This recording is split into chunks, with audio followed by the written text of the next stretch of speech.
Oh, I'm completely soaked. Standing before me, my wife, Emily, was dripping wet.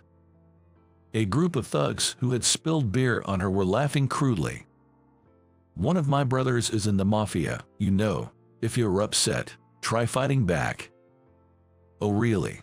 Then call this brother of yours over here right now. What? And a few minutes later, the thugs were about to experience hell. My name is Michael, 26 years old. This spring, I married the woman I had been dating for a long time, and we've been enjoying a smooth sailing married life. My wife's name is Emily. Emily is 4 years younger than me, and she is a beauty who is the envy of everyone around us, my pride and joy. I'm truly grateful that she accepted my proposal at a young age and entrusted her life to someone like me. Despite being together every day, I wonder why I never tire of looking at her. Her petite face, glossy hair, eyeliner that perfectly complements her attire, and long eyelashes. Emily, you are really beautiful. And Emily, in turn, praises me, so we must sound like we're bragging to those around us. Michael, you're really tall and have such a great figure. I'm envious, and you help me out a lot. Thank you always. I'm about 6 feet 3 inches tall. While I'm happy to be praised, I'm somewhat slender for my height, which is a bit of a complex for me. Needless to say, Emily is quite delicate too, but she looks dignified in her everyday clothes and dresses, which I envy. Spending every day laughing and being with my beloved wife is an unparalleled joy. I'm sure there's no greater happiness than this. I respect Emily from the bottom of my heart and am deeply grateful to her. I never want to make Emily suffer because she married me. I'm determined to provide for and protect her. With that resolve, I've been working late every day. But in the end, it's Emily who supports me and makes it all passable. No matter how late I return, she always waits for me, prepares dinner, and greets me with an angelic smile, saying, "You've worked hard today." Just seeing Emily smile every day blows all my fatigue away and makes everything worthwhile. Thank you for today, Emily. It's nothing. I'm just happy you come home safely every day. But you must be tired, right? So you can go to bed first. But you don't like being alone. Well, yes, that's true. Feeling lonely isn't good. Thank you always. While I'm genuinely happy to be welcomed home, I'm also genuinely concerned about Emily's health, always waiting up for me. But for now, let's enjoy the dinner Emily has prepared. Feeling a bit shy, I savored the delicious hamburger steak Emily had made. After dinner, I took a bath she had prepared and laid down on a neatly made bed to sleep. It's easy to slack off, but Emily perfectly manages all the household chores every day, which must be hard. What an amazing wife she is. Thanks to her, I'm able to sleep soundly every night, even when I come home late. Today, like any other day, I woke up refreshed and headed down to the living room on the first floor. The breakfast was already prepared on the table, and even my clothes were set out. Noticing me, Emily greeted me with a fresh smile. "Oh, you're up. Good morning." "Good morning. Thank you for today, but you don't have to do all this every morning. You know, you were up late yesterday, and it's early now. You could sleep in sometimes." "It's fine. I do it because I want to. Come on, hurry up, or you'll be late." Emily, always working hard and sending me off with a smile. I wonder what I can do for Emily, who always supports me. Come to think of it, we haven't dined out together in a long while. I peered into her face and decided to make a suggestion. "How about it, Emily? How about we go on a date this weekend, for old time's sake? It's also a way of saying thanks for everything you do. What do you think?" "Really? Of course, I'd love to. I'm so happy. Definitely. Let's go." Emily took my hand and showed me a truly joyful smile. Seeing her so happy made it all worth the invitation. I worked several times harder than usual so I could leave work early on the weekend, and I managed to come home early on the day. After finishing work and returning home, I tried to calm my excited heart while waiting for Emily to get ready. "It's been so long, I'm actually a bit nervous," she said. "I'm sorry for always being like this. From now on, I'll try to ask you out on dates more regularly. Today, you can order whatever you like as much as you want," I told her. "Haha, you always say that when we go out to eat. I'm looking forward to it." Emily usually wears natural makeup, but today she had put on a full outing makeup and dressed fashionably. "Sorry for the wait, let's go," she said. Seeing Emily dressed up for an outing after a long time, she looked very beautiful, and I could tell she was really looking forward to today, which filled me with excitement. Before our meal, we strolled around some shops and enjoyed a ride on a Ferris wheel with a view of the night sky, fully enjoying our rare date.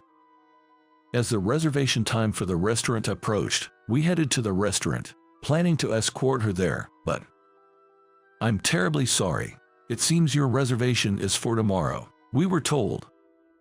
"What? You're Michael, right? The time is correct, but it seems the date is for tomorrow. So, there are no seats available today, at all. I'm very sorry, but it's the weekend and all our seats are fully booked. We're unable to accommodate you today." I messed up. How could I be so foolish? I could feel my face draining of color. Emily had been looking forward to today, even dressing up for it. She had been looking forward to it so much. I hesitantly looked up at Emily, but she reassured me with a calm smile. "Haha, well, these things happen. I'm really sorry. It was supposed to be a special date after such a long time." I let out a heavy sigh. "Don't worry about it. There are plenty of other places. Let's go somewhere else." "Are you sure?" "Of course. We can come here next month or something. You're going to ask me out regularly from now on, right? It's actually nice to have something to look forward to so soon." Emily is just too perfect for me. I've always thought so, but now more than ever. It's a miracle that someone like me can be by her side. "Michael, you're exaggerating. I'm just an ordinary person. Calling it a miracle is too much."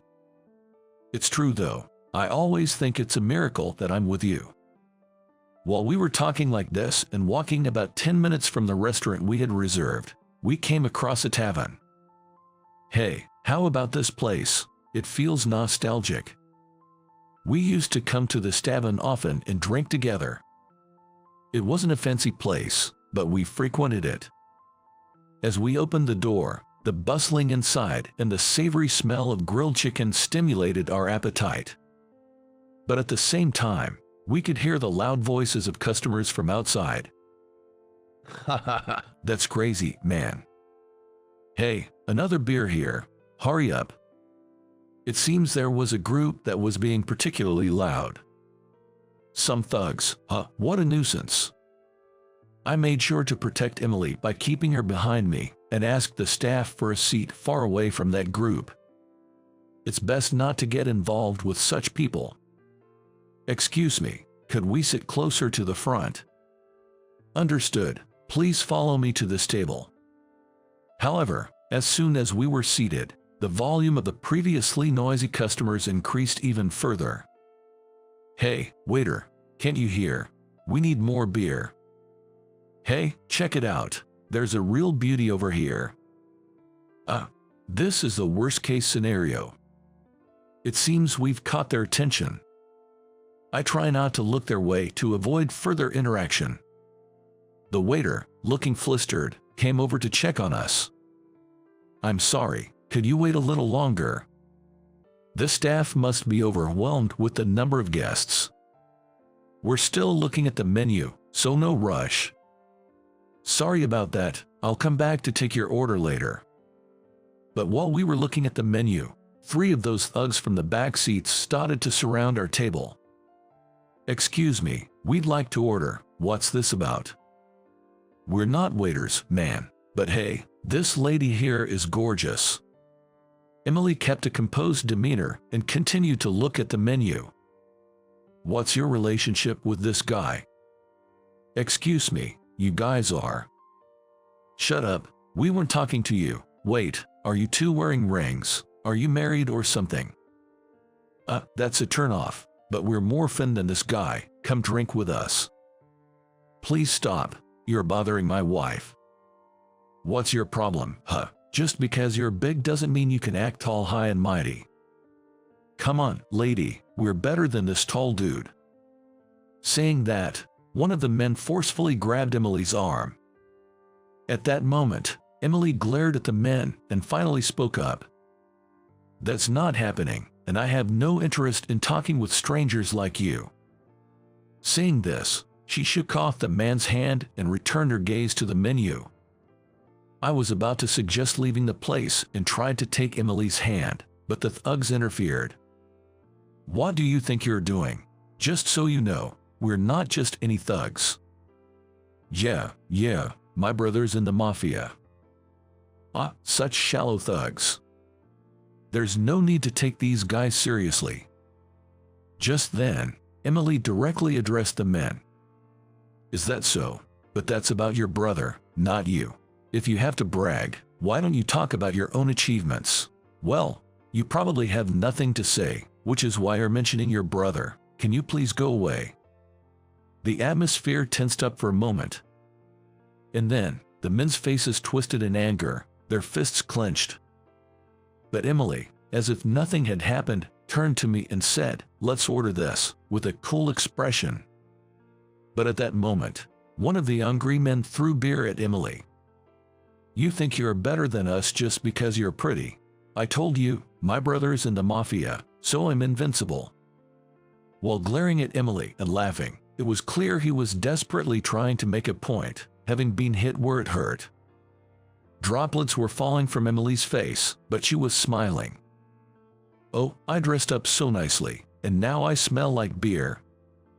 I handed a handkerchief to Emily and then quietly stood up, facing the man who had spilled beer on her. Hey, which group is your brother with? Bring him here right now. What? I'm saying, bring him here. If you can't do that right now, can you give me his name? I'll get in touch with him myself. What the hell are you? Not what, just hurry up and tell me. It's Alex. Well, I guess I just need to bring the person himself, right? Enjoy acting tough while you can. There are always those who strut around using someone else's power as their shield. And it's always those types who turn out to be incredibly cowardly, just like these guys. Hey, stop muttering over there. Do you even understand your position? One of the men, probably to prevent us from leaving, continues to provoke us. It's really awful, your attitude. Say whatever you want about me, but you're going to properly compensate for what you did to my wife. What are you even saying? Hey, big guy, better watch your back in the dark. I'm just astounded by the lack of education and let out a sigh. Might as well make a call to a certain man. Hello, yeah, it's me. You probably know what's going on. Yeah, that's the situation. What the hell are you doing on the phone for so long? What's your deal? Did you hear that? That's what's happening. Too bad. Yeah, I'll be waiting. I quickly relay the message and hang up. After a few minutes, it seems Alex has arrived at the store. He must have been nearby because he rushes in, panting. Hey, bro, you were close by. Listen to this. This guy is being super arrogant. While pointing at me with a smug face, the man recognized as a brother, Alex, furiously starts beating up his brother. The sound of chairs and tables flipping over is loud, and glasses fall and shatter. This commotion is definitely not good for the restaurant. I apologize to the remaining customers and head over to the waiter. Keep the change. I'm very sorry for the disturbance. I leave all the cash I have on hand at the register and suggest that everyone should head outside. Let's talk outside.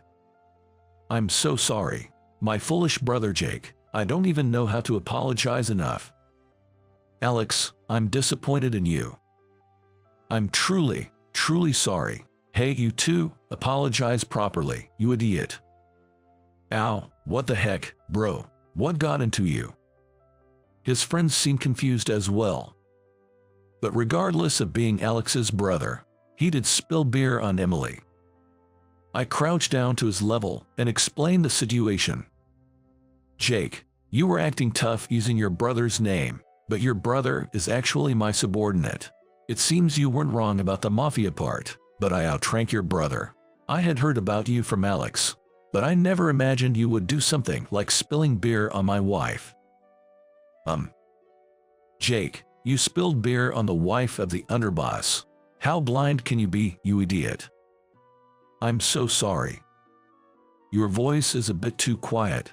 Well, let's hear the full story slowly.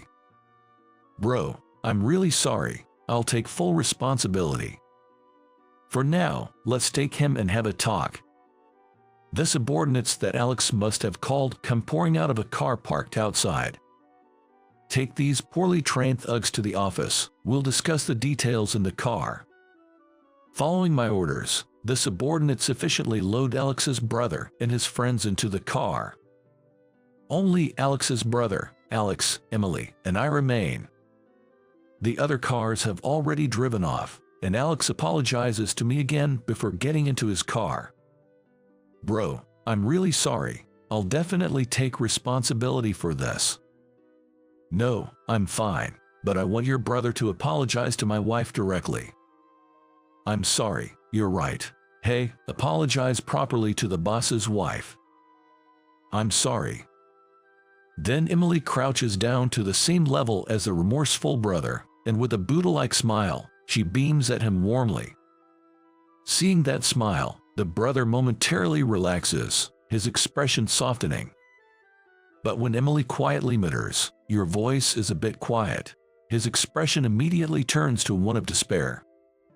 And then, as if about to collapse, his face goes pale, and he starts sobbing, apologizing profusely. I'm really sorry. I'll compensate for the clothes and everything. Well, since I've heard an apology, I guess that's fine. The rest is up to you, Michael. Emily returned to my side with a smile. Alex immediately scolded his brother. I've always told you, when you start a fight, make sure you know who you're up against. It's shameful to stoop to the level of pathetic thugs. Even if you're my brother, if you're going to use my name, do it with some resolve. Don't just casually use it without being able to take responsibility. Bro, what should I do now? He finally seemed to grasp the gravity of his words, but it was too late. Alex seemed determined about his brother's punishment. Alex, are you sure? Coming into this, I've been prepared from the start. I'm truly sorry. It's my fault for not educating him properly. It doesn't really matter to me what they say. But I can't forgive anyone who hurts Emily. Alex dragged his brother into the car, and I watched them leave. The mafia society is complicated, isn't it? Alex looked so conflicted. He's alone too, right? Sorry about that. Yeah, I might have mentioned it before.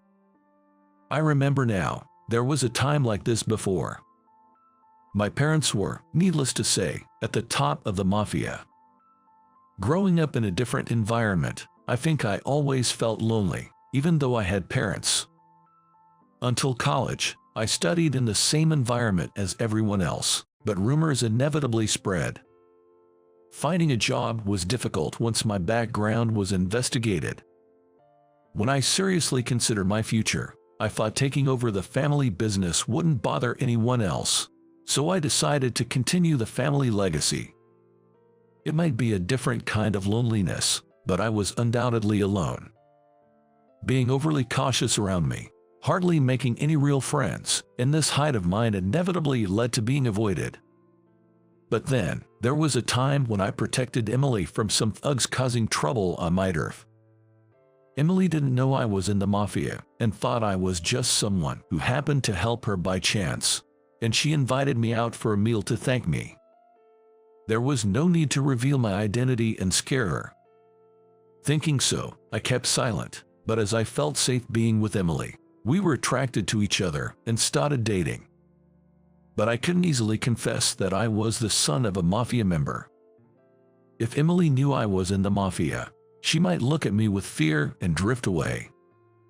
While I was troubled by this thought, one of my subordinates greeted me, and my secret was easily revealed. "What do you mean, bro? Is he a junior or something?" "Emily, I'm sorry I kept quiet. I'm actually the son of a mafia member. I'm also in that world, but I want to keep dating you. Though I might cause you trouble, even if I'm just an apprentice, my parents are real mafia members." "I see. I thought you seemed troubled sometimes, but that's what you were worried about. Actually, I don't have any parents anymore. I'm really alone. Being with you, I sensed you were carrying some loneliness too, so that was the reason." For Emily, who had no parents, having any parents might have seemed enviable. "There will definitely be situations where I cause trouble unrelated to you. So, about us. This situation doesn't matter.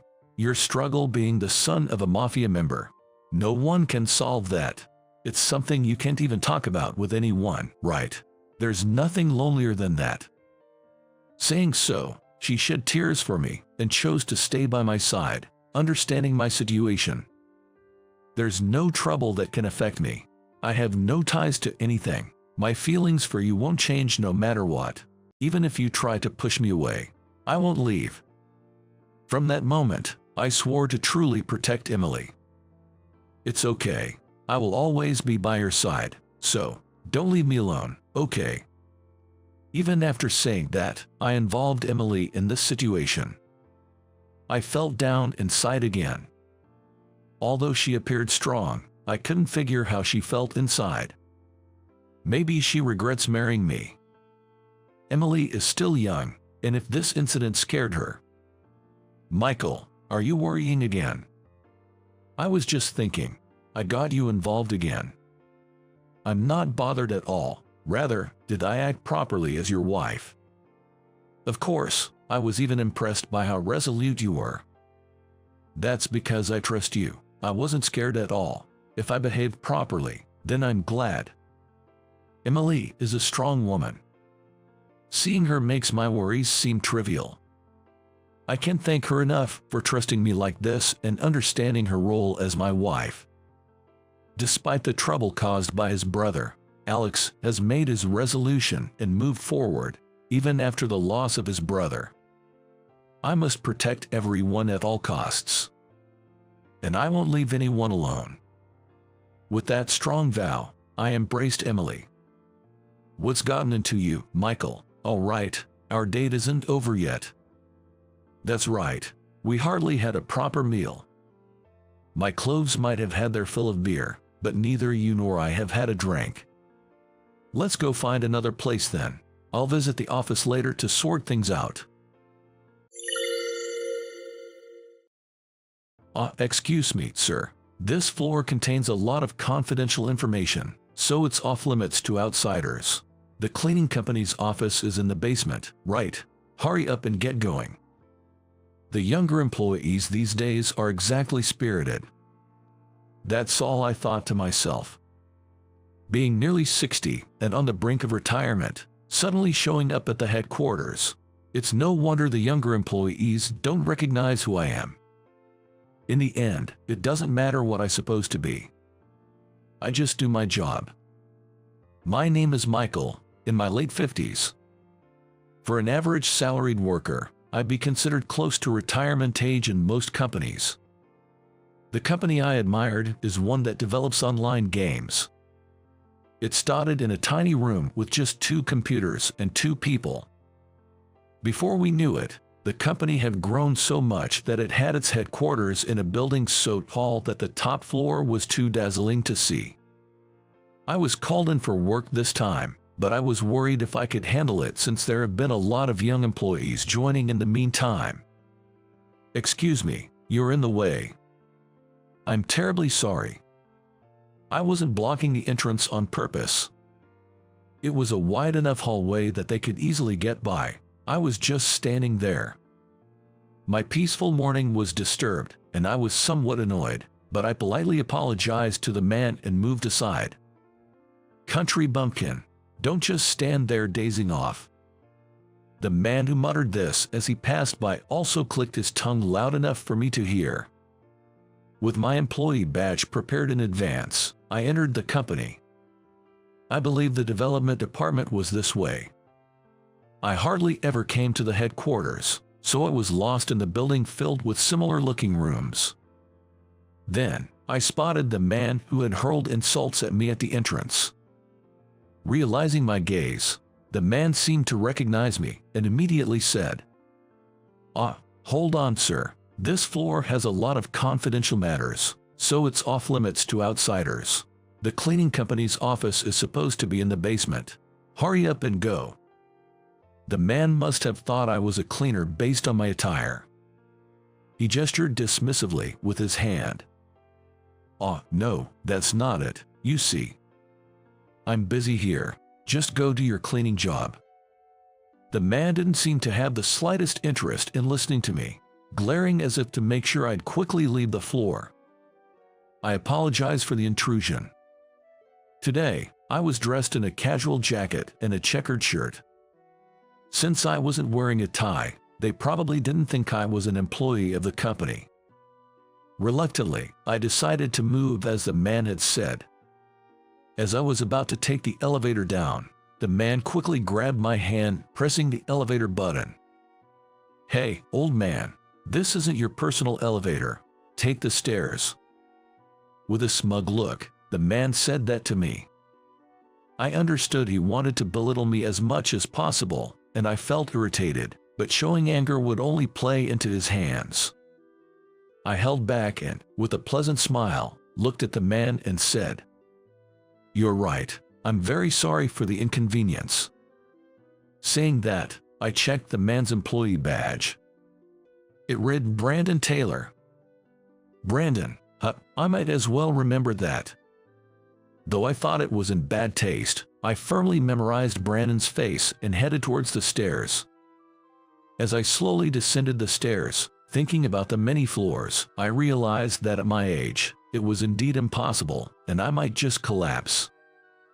The first few steps felt like good exercise, but I quickly started to run out of breath. When I carefully stepped out into the hallway, I found myself in the cafeteria. This is a relief. I'll take a break here before getting in touch. Thinking this, I ordered an iced coffee and drank about half of it in one go, and then my phone rang. "Hello, this is Michael speaking." "Hey, where are you right now? I've been waiting for your call. Let me know once you arrive at the station. I'll send a car to pick you up." "Oh, I'm currently." "Wait, where are you right now?" As I began to say I'm at, I stopped myself. It might be good to take a look around the headquarters and see what it's like now and who's working here. So, I pretended I hadn't arrived yet. Sorry, I haven't reached the station yet. I'll be there soon and will call you back." Fortunately, it's been 20 years since I last came to headquarters.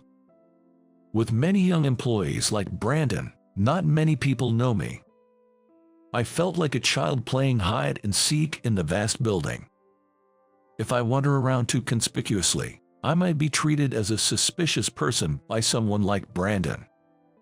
I decided to keep a low profile. Then, a woman approached. She seemed to have some business with the chef in the cafeteria. From her attire and demeanor, she appeared to be in her late 30s. She was dressed smartly in a suit. She was possibly the CEO's secretary. Holding a planner and a tablet, she looked like someone who gets the job done. Clicking her heels, she approached the chef in the kitchen and said, "Good morning. Today, CEO Smith has an important guest, so please prepare lunch for two as usual."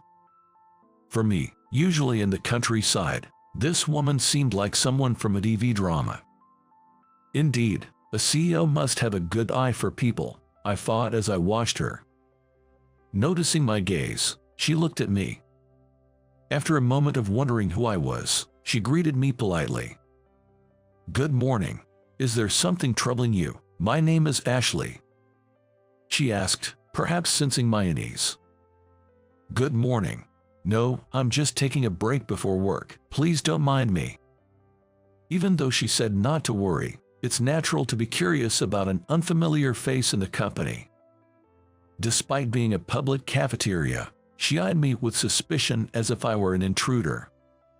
When I asked Ashley for directions to the development room, she kindly joined me in the elevator. Exiting the elevator, Ashley said, "The development room is at the end of this floor," and then returned to her own office. Obviously, as a stranger, I couldn't just walk into a room boldly, so I looked around discreetly. Then, from a room that seemed to be a meeting room, I heard loud voices. "Brandon, not again. Please stop it. You'll get caught eventually." I heard such voices. Carefully, I moved closer to eavesdrop without being noticed. "Who do you think you're talking to? I could have you kicked out of this development department in no time." Peeking into the room, I saw Brandon, who had complained to me a while ago. Could Brandon hold a high position, capable of expelling someone from the development department? I worried about the HR personnel hiring such individuals, wondering if he might have connections at the executive level. Then Brandon came to where I was hiding, and our eyes met. "Hey, cleaning guy, you are still here. This area is off limits to outsiders. Are you a new guy? Then, go buy me a coffee, now." Embarrassed at being seen in that situation, Brandon yelled at me with visible irritation. I apologized for the inconvenience. Understood. As I apologized, Brandon seemed somewhat satisfied and quickly left. Right after that, the man who was talking to Brandon approached me. "Are you okay? He's really rough, isn't he?" "Thank you. It's my fault for eavesdropping. Excuse me, but did he take something important from you?" The man looked troubled at being seen in such an unpleasant situation, but after a brief pause, he shared with me. "That guy is related to someone important in HR, maybe a son or a relative. That's why he's been placed in this department despite being incapable. He always takes credit for others' work, pretending to be busy. He sounds like trouble.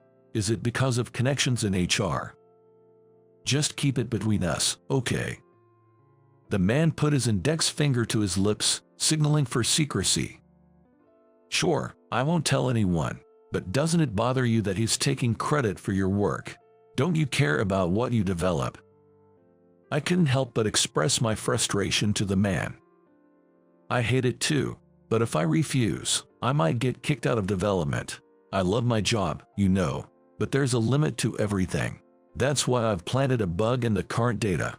I can fix it, but Brandon definitely can't. It'll be interesting to see what happens." He spoke with a bit of irritation after hearing my words. "Won't Brandon try to get back at you? I can't believe there are such childish adults around." "Well, we'll cross that bridge when we come to it. Working in a place where you can't do your job properly doesn't lead to good outcomes. I've said too much to someone I've just met. Sorry, I need to get back to work." "Hey, can you tell me your name?" "I'm Jason." "Oh, and don't worry about the coffee. I'll get it." "No, it's okay. I was asked to do it, so please go back to your work." "All right then, thank you." Jason gave me a bright smile, waved, and went back to his work. After watching him leave, I took out the note Ashley had given me. "Ashley, it's Michael." "Yes, how can I assist you?" Ashley answered the phone immediately after one ring. "I'm really sorry to ask, but could you bring some coffee to the development room?" "Certainly. How many cups do you need?" "Just one is fine, thanks." After hanging up, I pondered the reason I was called to the headquarters after 20 years. Maybe he had a hunch about the current situation. That's why he summoned me to the headquarters now. I encouraged myself to meet his expectations and then reached for the doorknob of the development room. As I opened the door and entered, Brandon stood in front, preparing to present what I presumed was data taken from Jason. Unaware of my entrance, Brandon was focused intently. A man, mistaking me for an outsider, approached but then looked surprised to see me. I motioned for silence as my name was about to be called out, focusing instead on Brandon's presentation. As Brandon reached the middle of his explanation, the screen went black with a clattering mechanical sound. Seconds later, when the screen lit up again, it displayed photos of Brandon slacking off. In a panic, Brandon couldn't figure out how to stop the data, sweating and flustered.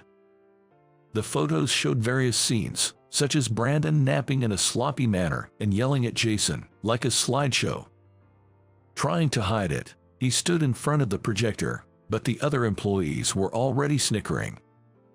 "Hey, Brandon, that's your data, right? Stop it now." Upon being told by his boss, Brandon responded with a face that looked like he was about to cry. Yes, that's strange."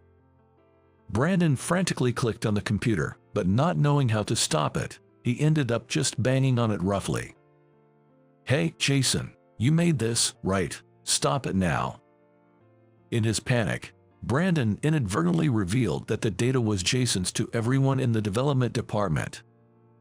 "Is this someone else's data? What kind of person are you, Jason? Please stop it." Hearing that, the department head Ryan instructed Jason to stop the slideshow. Then, a red-faced Brandon approached Jason. "Jason, this was your doing, wasn't it?" Forgetting about the others around, Brandon grabbed Jason by the collar and confronted him. Just as he was about to swing his right hand, I spoke up. "Brandon, stop this disgraceful behavior right now. Let go of Jason." Everyone in the room turned to me in shock. Brandon, the most surprised, looked at me as his name was called. And then he directed his anger at me, yelling as if to take it out on me. "Hey, old man, don't you dare to act all high and mighty with me, a newbie. Where's the coffee?" Seeing Brandon confront me, Ryan from the development department intervened him. "Do you even realize who you're talking to? Ryan, this old guy is a new hire, right? What is HR thinking hiring someone like him?" Hearing that, Ryan let out a heavy sigh. Brandon ignored the question, and Ryan offered me a deep apology. "I'm terribly sorry for this unsightly scene and the rude behavior. Chairman Smith, did you, by any chance, hear about this from CEO Smith?"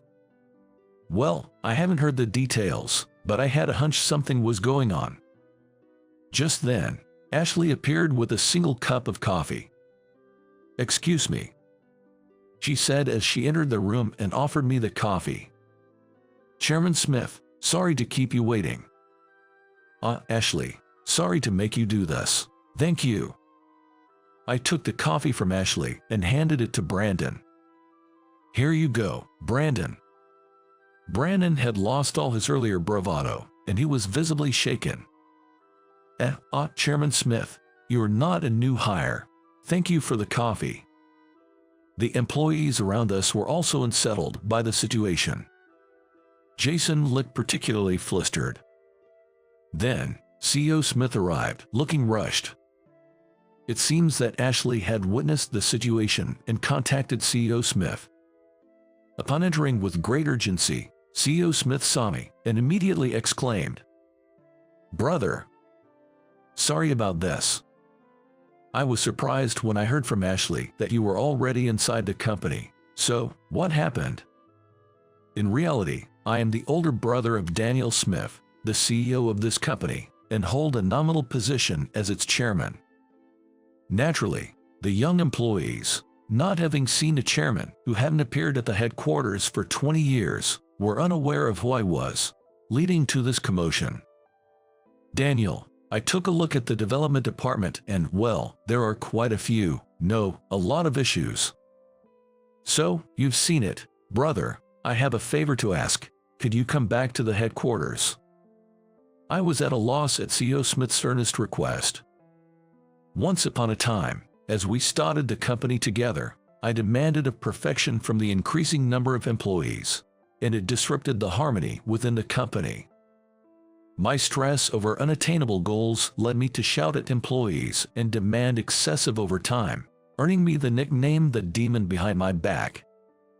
The stressed employees lost their motivation to create good products, and the company atmosphere turned tense.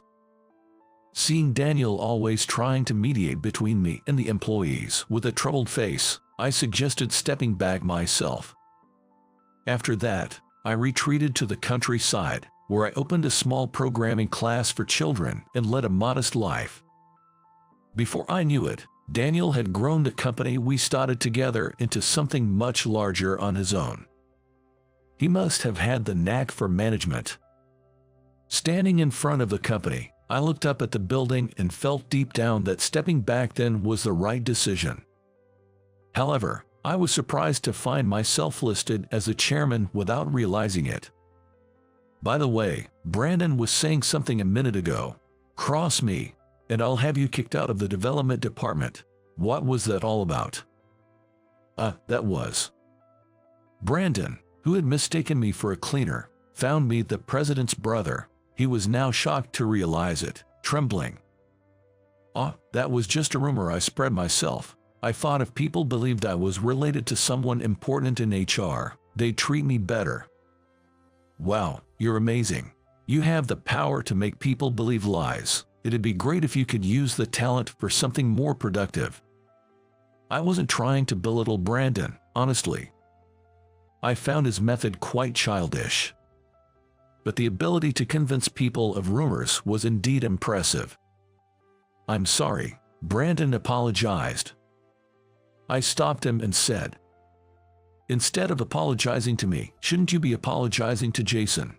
It seems like you've done quite a bit to him." After that, Brandon, with a tearful face, turned to Jason and apologized. "Jason, I'm sorry for everything. I've always been envious of the interesting ideas you come up with. I truly am sorry for all I've done." Brandon. Daniel, the CEO, who had been merely observing until now, interjected. "So, Michael, how would you resolve this?" Daniel looked at me with a plotting expression. All right, I get it. Brandon, from this moment on, I'll be taking you under my wing for some strict training, and if you're really sorry, you'll start supporting Jason from now on." Wait, I'm not being fired. Brandon recalled his past rudeness and had braced himself for dismissal, but I didn't allow it.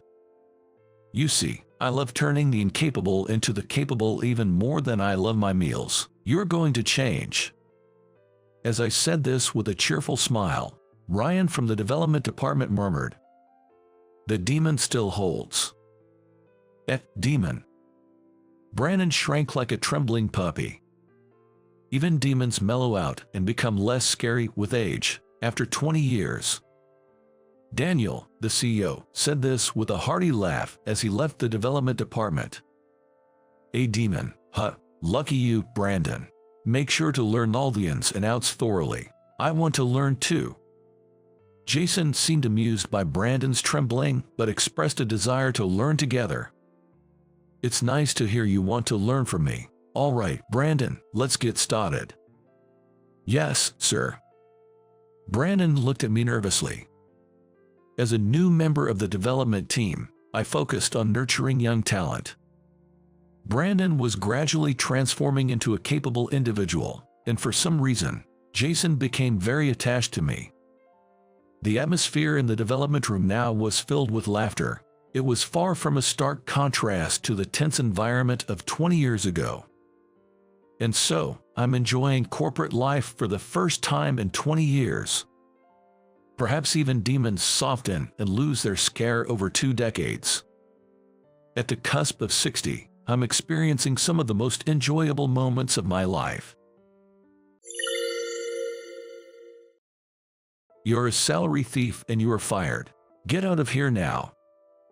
For the past few years, I had been removed from the front lines of work, and I was troubled by the behavior of my younger boss, Alex, who looked down on me, calling me a salary thief. Wait, fired? Yes, I've already reported this matter to the board. just pack your things and leave. This can't be happening." In the midst of my shock at the sudden firing, Alex whispered in a voice so low no one else could hear, "You're no longer needed in this company. I'm going to pin my mistake on you, so just quietly leave the company." Incredibly, Alex was pushing his own mistake onto me to force me into resignation. This is goodbye, then. With no energy left to fight, I left the company. When I got home and told my beloved wife about being fired, she surprised me by smiling and nodding, saying, "Thank you for quitting." Knowing the reason for her words, I felt proud of my wife and was reminded of a certain initial aspiration. My name is Mark. I'm a 45-year-old company employee. I married my college sweetheart, Jessica, when we were 25, and we've been together for 20 years. We haven't been blessed with children, but we live happily together. After graduating from college, my wife, Jessica, landed a job at a major manufacturer, but she resigned to stay at home and support me upon our marriage. She was beautiful and academically excellent, apparently ranking at the top among her peers in her company's personnel evaluation. I honestly thought it was a waste for her to quit her job, but she seemed to have no regrets, laughing it off.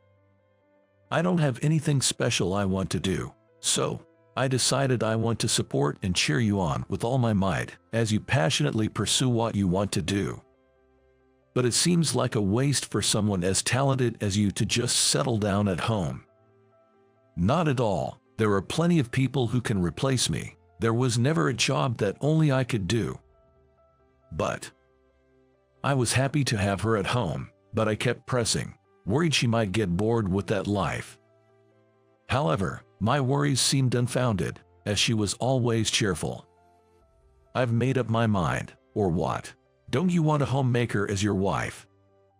"Of course I do. I'm happy to have you when I come back."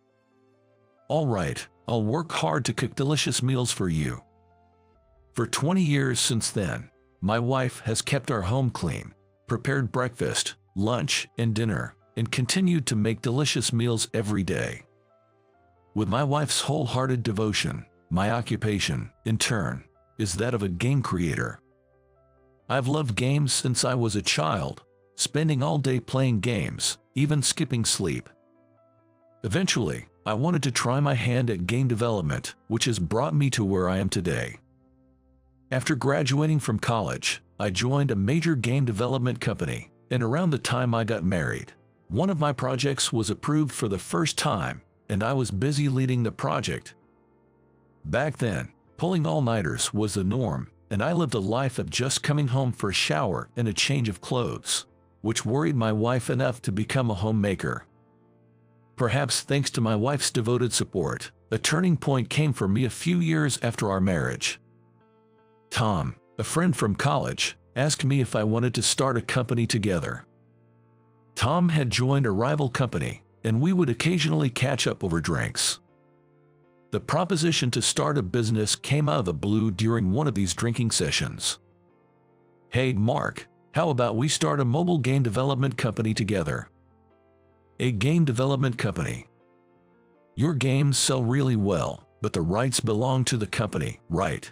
Doesn't that frustrate you?" "Well, I'm satisfied just being allowed to make games I like. I've never even thought about starting a business." At that moment, I hadn't considered entrepreneurship at all and was taken aback, stumbling over my words. "You're too naive. You have the talent, so why not use that to do what you want, make money, and make Jessica happy?" "I don't have that kind of talent." "Then what about the huge success of the new game you supervised recently? Was that just a fluke?" "It wasn't just my effort alone." "Don't be so modest. Plus, as a salaried employee, there are so many restrictions, right? Don't you want to make games more freely?" Tom's words struck a chord with me.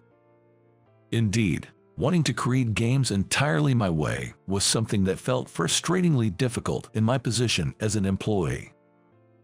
More freedom. I indeed want that. "Oh, are you getting into the idea?" Can we really do it? It's not about whether we can or can't. We'll make it so we can. And so, we spent the night drinking and discussing the business plan until late. A year later, we each contributed $25,000 as capital and started a small company. Renting a room in an old apartment for our office, Tom took care of sales, planning, character design, and backgrounds, while I took on the overall game development, including scenario writing and programming, and the company got off the ground. In the year leading up to leaving our jobs, we diligently created mobile game apps, and 3 months after starting the business, we began distribution. Gradually gaining users and smoothly acquiring sponsors, our company continued to grow.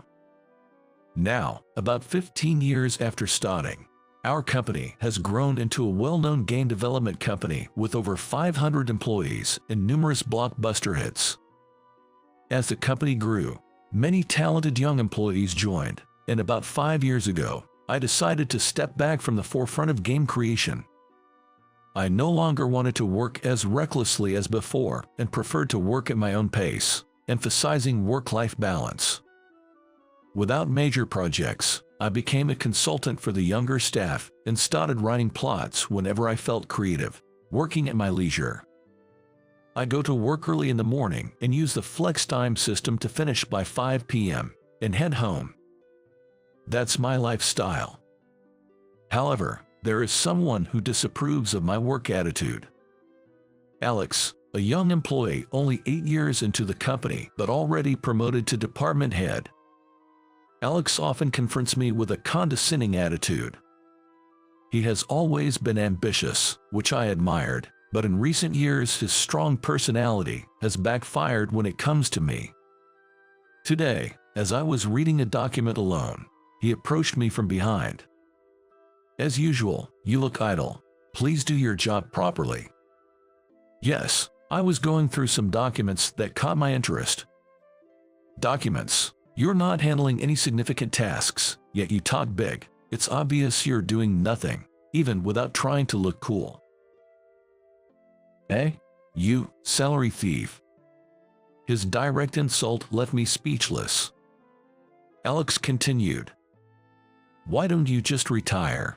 It's really a nuisance to everyone around here when you get paid without working." Wait, hold on. I do take care of necessary tasks. Huh? I don't want to hear excuses. People like you irritate me. If you're not going to work, don't come to the company. Confrontations like these troubled me every time we met. While I was pondering how to deal with Alex, the harassment and verbal abuse escalated day by day. Then, one day, an incident occurred. "Hey, Mark." "What is it?" As I arrived at work in the morning, Alex suddenly called out to me, seething with anger. "You made a major sponsor angry. What were you thinking?" What's this about a sponsor?" "Don't play dumb. You rejected all the requests to feature their products in the game without consulting anybody and proceeded with production, didn't you?" "No, what are you talking about?" Alex's shouting filled the office, and I was publicly humiliated in front of many employees, feeling like I was sitting on pins and needles. I wasn't even in charge of any game production work involving sponsors in the first place. Looking straight at Alex, I could see the laughter in the depths of his eyes. "I've been lenient with you not working, but when you start causing losses for the company, I can't stay silent anymore. You're fired." "Wait, fired?" "Yes, I've already reported this to the board. Just pack your things and leave. This can't be happening." In my flustered state, Alex whispered so quietly that no one else could hear. "You're no longer needed in this company. At least you should be grateful to take the blame for the mistakes of me, who is a valuable asset to the company." Incredibly, Alex had pinned his mistake on me, forcing me into resignation. Moreover, he meticulously involved the board members in his scheme. "This is goodbye, then." With those words, Alex sneered at me dismissively. After being berated by Alex, I lacked the energy to fight back and silently packed my belongings to leave the company. I was beyond angry. I felt eerily calm. Alex threatened me with disciplinary dismissal, but I knew it wasn't that easy to just fire someone. However, I couldn't bear the thought of working with Alex any longer, so I decided to leave the company for good. I had lived selfishly, doing what I loved, transitioning from a busy corporate life to an even busier entrepreneurial one. I was worried that if I told my wife that all this resulted in being fired by a younger manager, she might become infuriated or be disappointed in me. It was just past noon on a weekday. I couldn't remember ever coming home at such a time as I headed back to my apartment, where my wife greeted me with surprise. "I'm home." "Hi, my dear. What happened today? You're early." "Well, actually." I recounted the entire episode of my dismissal to my wife.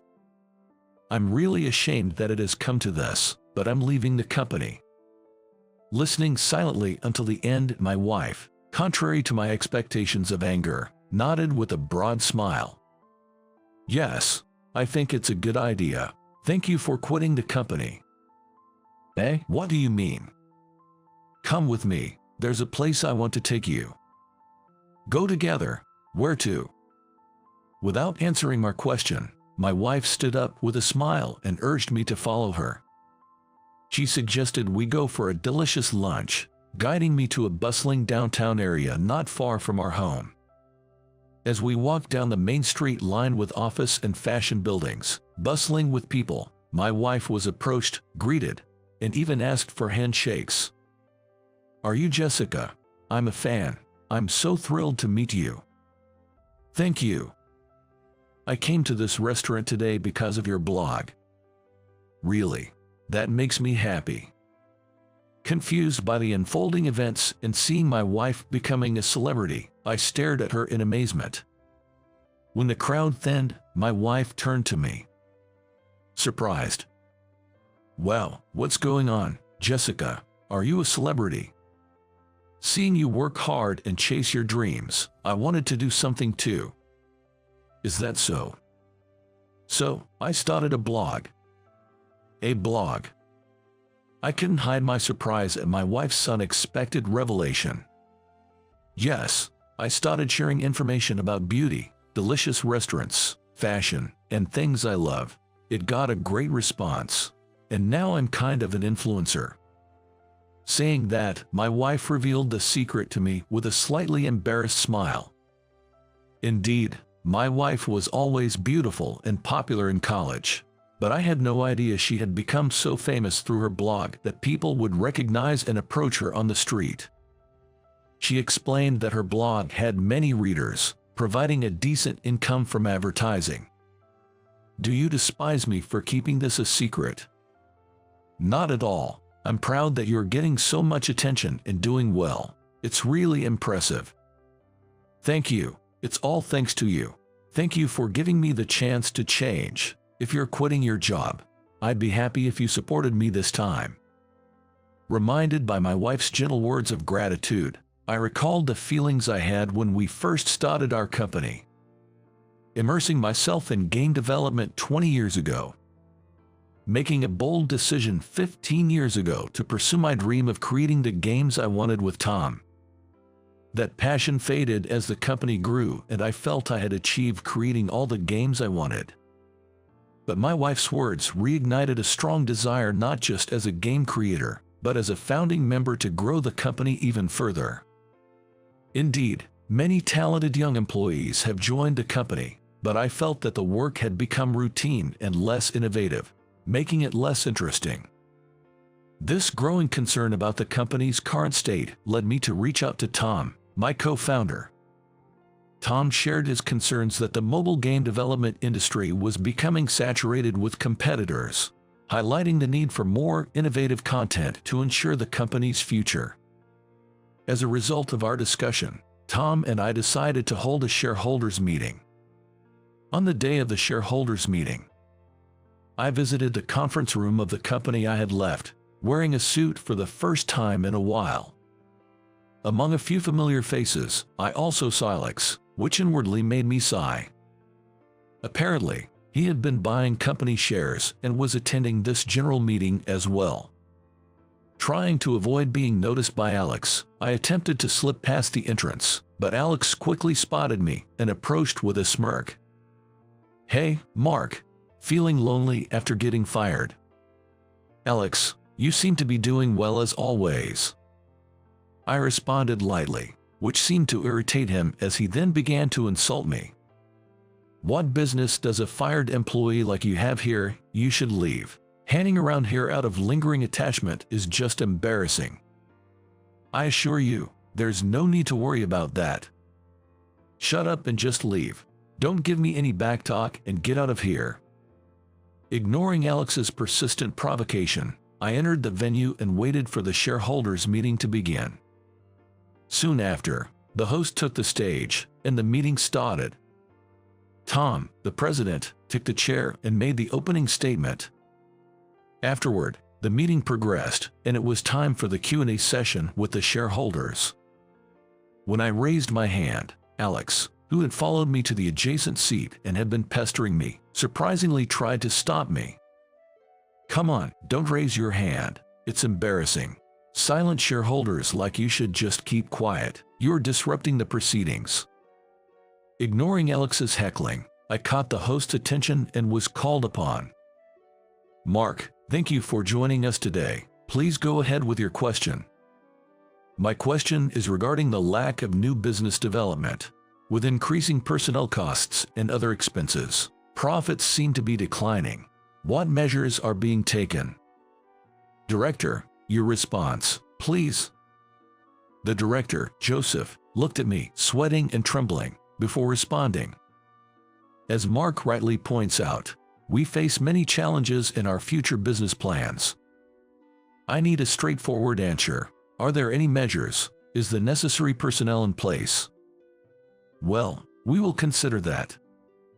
"It's too late for that, you know. Listen." I offered as many constructive suggestions as I could for the company's growth, which the management listened to with stiff faces. Alex watched the scene, baffled. "Therefore, we need new initiatives and a sales department. This requires flexible staff reassignments based on their abilities." We understood that. Unable to hold back, Alex interrupted the proceedings loudly. Wait a minute. Why does even Joseph let someone like him speak so arrogantly? Would you stop it, please?"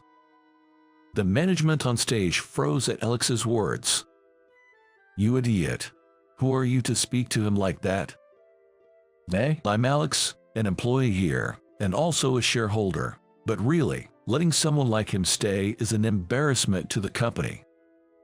"Did you say your name was Alex? Are you not aware of who he is?" "Of course, I do. He's the useless employee I fired." "Don't be ridiculous. This man is our company's founder and holds more than 50% of the shares. You will be fired right away if Mark utters just a little bit." Hearing the director's words, Alex turned pale and began to tremble. You're joking, right? This person was insignificant and of no use to the company." Then, Tom, the president, spoke up in anger. "It's all true. Mark is my friend, and we founded this company together. How dare you speak of him like that?" Faced with Tom's glare, Alex started to make a pitiful excuse. I didn't know.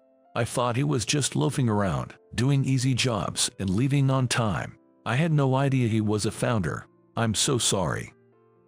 The reason our company exists today is because of Mark, who single-handedly handled the production of our initial works. And you're telling me you fired him? Don't be absurd. Please, forgive me. You're fired. Leave the meeting and the company immediately." "No way. This is too much." Thus, Alex's disrespectful behavior was exposed in front of Tom, leading to his immediate dismissal, causing him to break down in tears. Subsequently, Alex was escorted out of the company by security guards. Alex, having been promoted at a young age, was ambitious and appeared to be dedicated to his work. However, he was the type of person who would step on others to get ahead, causing friction throughout the company. This not only hindered smooth operations but also led to numerous issues with business partners. The company was contemplating how to address these issues when Alex's appalling behavior towards me came to light, resulting in Tom personally firing him. With Alex gone, employees who have been intimidated by his arrogant demeanor felt liberated to work more freely, leading to an improved workplace environment. As for me, I was persuaded by Tom and the board to return to the company. They were unaware of Alex's termination announcement to me, believing instead that I had left the company out of dissatisfaction. I apologized for leaving without explanation, driven by my emotions at the time, and expressed a desire to work in human resources upon my return, rather than game development. My experiences since founding the company have deeply impressed upon me the importance of people in an organization's success. The right talent selection and placement can propel a company's growth. My current goal is to ensure the company continues to develop by offering new value to many people. I find great satisfaction in my role in talent acquisition. Since taking on the HR role, I have focused on selecting individuals whose aspirations align with the company's vision, significantly reducing workplace conflicts. While I am occasionally asked to assist with game development, I decline all such requests. Although I might have accepted in the past, I now believe that dedicating myself fully to my chosen path yields better outcomes. No matter how much the company grows, I am committed to focusing on talent acquisition and valuing people above all in my ongoing work. Pauper. Today again, a wealthy woman living in a world beyond my reach calls down on me, a mere commoner. This wasn't the relationship I had hoped for. I was suppressing my true self, dating her for the sake of my parents' company. My soul was wearing thin. My weary back was gently supported by a mentor who had been there for me. As time passed, an invitation to a reunion arrived. My name is Tim, and I'm just an ordinary college student living alone in New York. I have the kind of face people say you'd find at least one of in any family. Not particularly tall, but not short either. And unfortunately, not a particularly bright mind. The exam period is something I'd rather not remember. All-nighters, nodding off, textbooks covered in drool. The so-called best days of youth. My hometown is a peaceful rural area. My dad runs a small factory there. Small as it might be, it's still a business. He has a few employees, and technically, he's the president. Despite the economic downturn, we thankfully had steady work, built on long-standing trust with our suppliers. Among them, my dad was particularly close with the president of a certain company. They would often go fishing together. Coming home in the morning after night fishing, getting scolded by mom. But this client was a major player, to say the least, a giant in the industry. How such a big fish ended up friends with my small-town dad is beyond me, but they were really close. At that time, I was 19. So was the daughter of the client. That's when our parents got an idea. Why not have them meet, just once? Seems like parents' ideas don't change, no matter the era, and in my vulnerable position, I had no choice but to be dragged to meet this young lady. Her name was Sarah. Later on, I would come to deeply resent this setup by our parents. As I said before, I'm not the sharpest tool in the shed. My major in college is all about gaining the expertise I need to take over the family factory. The professors are strict, and the exams are tough. So, I lived a college life sparing no time for sleep, all for studying. In contrast, Sarah exuded the essence of a lady, both in her appearance and demeanor. Raised in a family where part-time jobs were unnecessary, she seemed unaware of the value of money, and her spending was quite extravagant. After meeting a few times, my dad seemed to see through Sarah's nature and advised, "Just keep it at a friendship level, she's quite a handful." Saying so, he patted me on the shoulder. "I have to clean up the mess you made by setting this up," I thought, feeling a bit irritated. I wasn't keen on any more tense dates with a lady not to my taste, but due to some twist of fate, Sarah took quite a liking to me. And somehow, we ended up at the same university. Yes, I couldn't avoid running into her on campus. If we happened to meet, I couldn't just ignore her, so I had to nod along with whatever she said. Eventually, Sarah's father, brimming with confidence, contacted my dad saying, "I think Sarah and Tim make a great pair. How about they try dating?" Dad said it was okay to refuse, but on the other side was a big-shot CEO doting on his daughter. Mixing business with personal matters is risky, and if our biggest client turns away, the factory's management could be in jeopardy. Despite my efforts to study hard for the future and take over the factory, it would all be meaningless if my actions caused it to falter. After much consideration, I reluctantly chose to date Sarah. Though we went on dates every weekend, I was not good at making witty conversation. And with a fixed allowance and little time for part-time jobs due to my heavy study load, I was always short on cash. Though I am the son of a factory president, I'm just the heir to a small-town factory. My view on money is no different from that of an ordinary household. For instance, I could barely afford to treat Sarah to her favorite restaurant for lunch, but dinner was out of the question. The places Sarah wanted to go to for dinner were always extravagantly expensive. She would never nod in agreement to my suggestions of family diners or chain restaurants. So I made it a point to wrap up our dates by early evening, without any fuss. Sarah seemed to be growing increasingly dissatisfied, but I pretended not to notice. And perhaps out of irritation, Sarah began to express her emotions more explosively. "What's with that outfit? You look so poor. Walk farther away from me. It's embarrassing. Huck, a discount coupon. It doesn't even save you $1 and you carry it around. Your stinginess is creepy." She didn't hide her disgust at all. Even if I didn't like the person, being constantly targeted with malice was exhausting. "Oh, I have to meet Sarah again next weekend." Just thinking about it was depressing, and gradually I found it hard to concentrate on my studies. The one who noticed my state was Professor Johnson. Professor Johnson noticed how exhausted I was and reached out to hear my story. And as I spoke, my words came flouting out like a broken dam. Professor Johnson listened to the end without interrupting, nodding along. And then he said, "Tim, your life is your own. Your consideration for your parents is commendable, but they surely don't wish for your sacrifice. Even if they do, you should firmly refuse. There's no need to waste your limited time." It felt like a push on my back. I called my dad that day and explained the situation. "I don't want to date Sarah anymore." "Sorry about that. Don't worry about the factory. You can break off the relationship."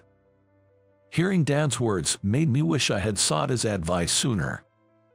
I apologized, and he replied it wasn't my fault, which greatly relieved me. And then came the weekend.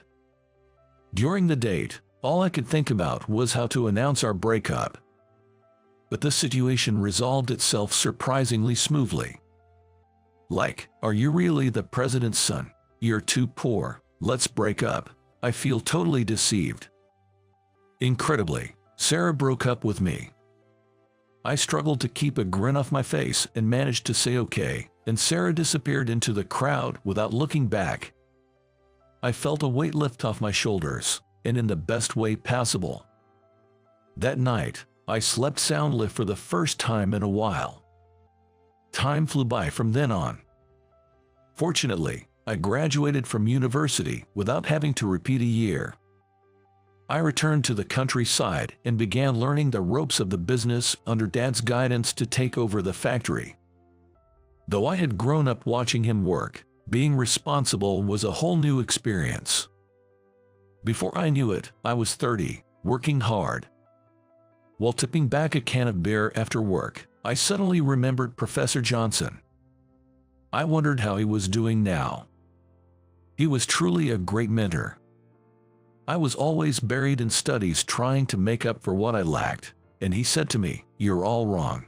Taking breaks and gaining life experience is also part of learning. If you don't relax a bit, you'll burn out."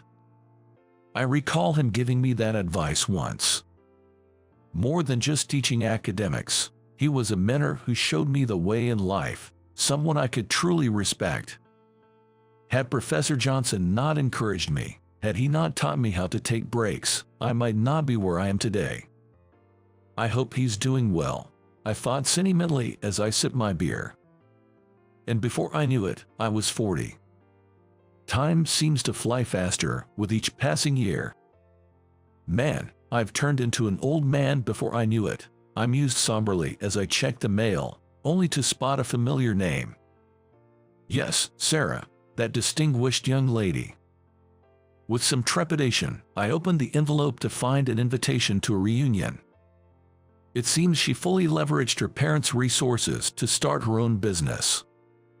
She's planning to open a new restaurant and is hosting the reunion as a form of promotion. Alumni from all departments are invited, making it quite a grand affair, regardless of their major. Even for a small university, inviting the entire grade would mean a gathering of several hundred people. I wonder how large the restaurant must be. Part of me was curious to attend, but the sight of organizer Sarah Moore in bold letters revived past memories, and my interest in attending vanished instantly. But at the same time, it reminded me of someone else, so I decided to give a friend a call. "Hey, did you get this reunion invitation too?" "Yeah, I got it. Wasn't Sarah your ex-girlfriend?" What a trustworthy friend to remember such unnecessary details. "Forget about that. Do you remember Professor Johnson?"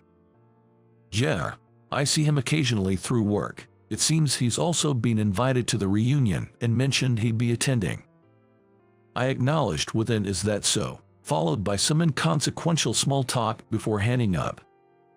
I didn't want to see Sarah. But I did want to see Professor Johnson again. I want to express my gratitude for how he's shaped who I am today. After some thought, I decided to attend and marked the RSVP card accordingly before sending it back. On the day of the reunion, I dressed in a suit for the first time in ages and scanned a flashy venue. There were quite a few attendees, but I quickly found a person I was looking for. "Professor Johnson, it's been too long." "Ah, Tim, is it? Good to see you're doing well." Professor Johnson called me by my name before I could introduce myself. I was touched that he remembered me. Despite having so much I wanted to say and express, I was just so happy to see him that I almost cried. Professor Johnson had aged considerably, his back slightly bent, leaning on a cane. Yet his character seemed unchanged, still exuding a calm and kind aura. I lowered myself to match his eye level. "Professor Johnson, I'm so glad to see you. Who I am today is all thanks to you. You supported me when I was struggling with a relationship I didn't want. I've always been grateful for that. Please stay healthy," I said. Wisdom comes with age. I only shared what any elder would say. "You've worked hard and become a fine adult," he responded. His words made me emotional. But before I could dwell on the sentiment, people started gathering around Professor Johnson. He's a man with many admirers. I figured there must be others here specifically to see Professor Johnson, so I shook his hand and stepped away. I was glad to have met him and express my gratitude in person. Attending today was truly worth it. But then, my mood took a sharp downturn. The last person I wanted to see, Sarah, was standing right in front of me. Still dressing as dull as ever. "What, are you carrying around bad luck?" She scrutinized me from head to toe, with the same old taunts as before. "It's my dad's suit. He passed down his favorite one to me.